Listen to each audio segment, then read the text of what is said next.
Hey Rockstar, Steve aka Void here. Welcome to another episode of RIFFSTARTER, where I help you play your favorite riffs from day one by removing any of the annoying speed bumps or roadblocks that get in your way. So all of the strategies and techniques from the show are brought to you by my best-selling book, Practice Less, Play More. If you want to check that out, you can go to playsongsfaster.com, and that's pretty much it. So let's get to one of my favorite riffs of all time, the masterpiece that is Master of Puppets by Metallica. So Metallica was one of those bands I was just obsessed with when I was a kid. And, I started out as a drummer, and so I was playing a lot of Lars's beats, and then, naturally that went into being a guitar player where I wanted to play all of those riffs as well. And then I learned a ton about guitar technique by learning Metallica riffs. One of the riffs was this riff here. And Master of Puppets is a great one. It's fast. It's got great alternate picking. It's got so much cool, so many cool finger movements that if you want a finger exercise, don't worry about the spider exercise, spider walk, or anything like that. Learn Master of Puppets and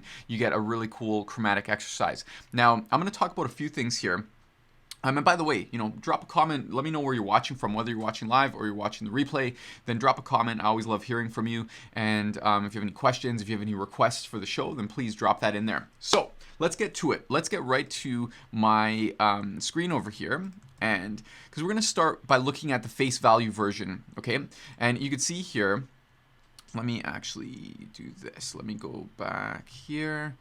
Okay, I'm just going to clear my screen. Okay, so basically we have this over here, this line here that I'll just play some of this. It's supposed to sound like this. It's supposed to go, you have, let's say, we have this.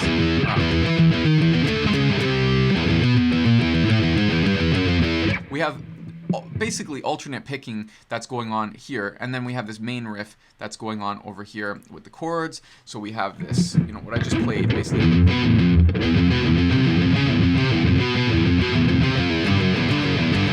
So we have this pattern, and sometimes that could be a little bit tricky to negotiate all that, especially when we see all of these moves here. Like we got palm mutes on these ones, then this one's not palm muted, and this is palm muted, and this is not palm muted, and so on and so forth. Then we have chords.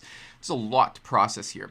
So first and foremost, what I recommend is this. Like with Master of Puppets, one of the and actually, you know what? I'm going to scratch that. With pretty much every single thing that I find guitar players trying to play riffs like this, they're going to try to find every little detail and try to play that detail. And what ends up happening is it might sound stop and go. So like, you might get these moves. And it always just sounds like that. It never sounds like da da da da da da da da da. It never rolls. Okay?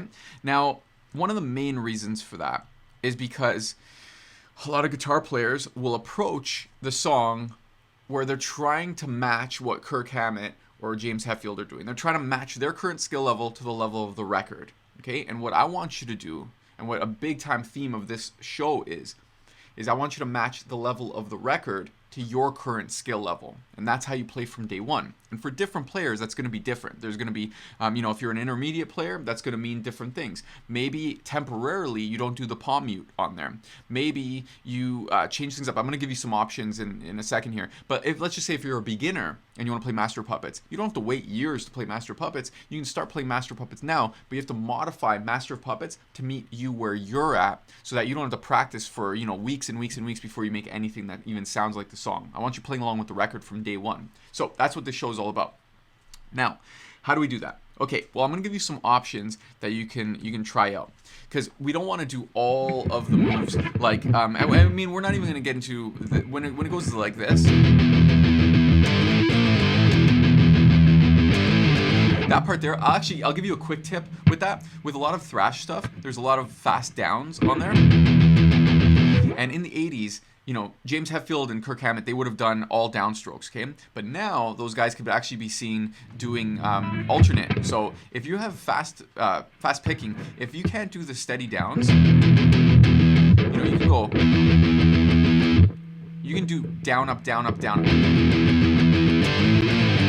Okay, I want to just get that out of the way first. That, like, with any of the stuff that requires fast downs, you can do alternate. There's no problem. Okay, so let's get to this main riff over here. When we go to this,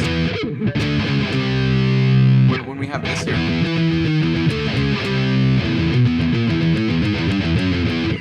couple things in there that we can tweak, okay? So this here, we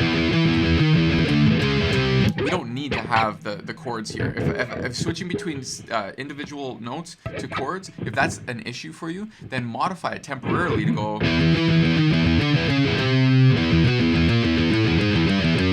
And also, you could use one finger if you want to the whole time.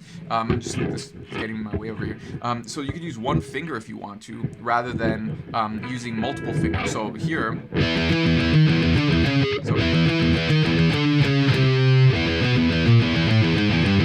and technically at the end it goes like this. The last two notes is 2 and 1. But what I would do is I would just make sure that everything is has the open string that comes after it. So it'd be like, these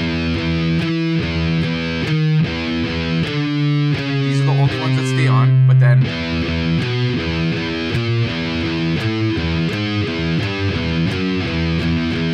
so that's actually how I thought it went until maybe a month ago, when one of my students, one of my members of the Guitar Inner Circle, he's like, I gotta learn Master of Puppets. And I was like, okay, cool. And so he played something one way, and I was like, oh, no, but that ending is a little bit different. And then I looked at the tab, it's like, oh, wait a second, I was the one that was playing it wrong this whole time. And so the ending actually goes like this. 2, 1, 2, 1, 0. Like that. But at first, that might make your fingers get all tied up in a knot. So without getting like too specific, because you could look at the tab for this, I'm showing you more of a strategy of how to get around situations like this, because it's not just about Master of Puppets, this is about any song really. But here, you know, you don't have to put that 2, 1, 0, you could just do 2, 0, 0, okay? Same with the riff, this part here, because by the way, like, getting rid of the spider walk, do this instead. There's like way more that you can get out of that, also especially if you're a Metallica fan. But as far as if you can't pick that at first, because I'm not expecting you to be able to do that and do that up to speed right away, especially if you have the palm mutes involved. Like if you're trying to get those palm mutes happening, where these two are palm muted, and then you don't palm mute that one, it might just be too much detail for you at first. So what you can do is this. I'm going to give you two options here for this main riff, okay? This is the type of riff that, you know, makes people jaws drop. Like if they say, hey man, you know, you have a guitar, like play something for me, and then you play something like this, they're going to love it, and you're going to feel great. So what you can do is this. Instead of picking everything, that's where we want to get to, but at first, just so you can get a quick win, what you can do is this. You can go, you can hammer on that first fret.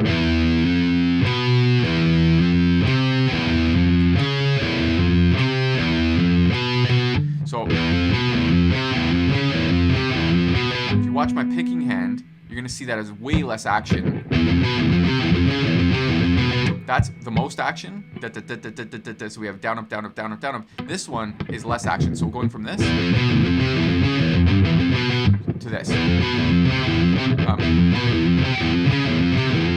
Now I've got to reprogram my muscle memory because my tendency is to want to do the alternate picking, but there's way less movement in that. Okay, even if you use all downstrokes. Okay, and then at the end you do an upstroke, down, up. It's like even that is going to be better because you're going to be able to play this part a bit faster. Regardless, these hands have to go like that. These fingers have to go.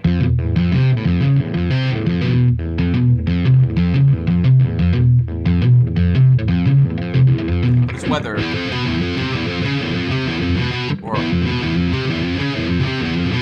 or you do that. So the picking or the hammer on, this is going to definitely help.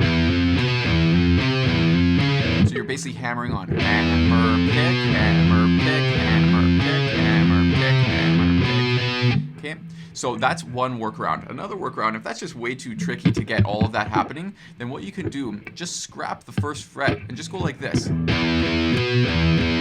you can use one finger. This will be like really, really simplifying it.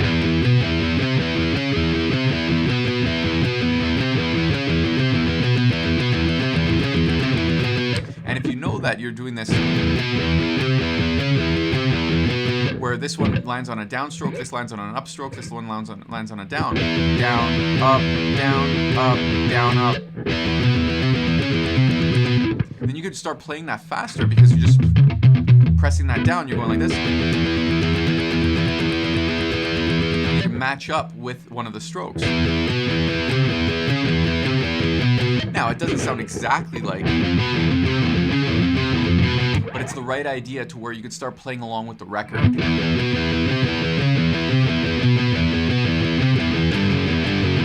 And that, going to power chords, that might be an issue. So maybe you go like this. Just one finger. So for now, at first, what you can do is you just go with one finger.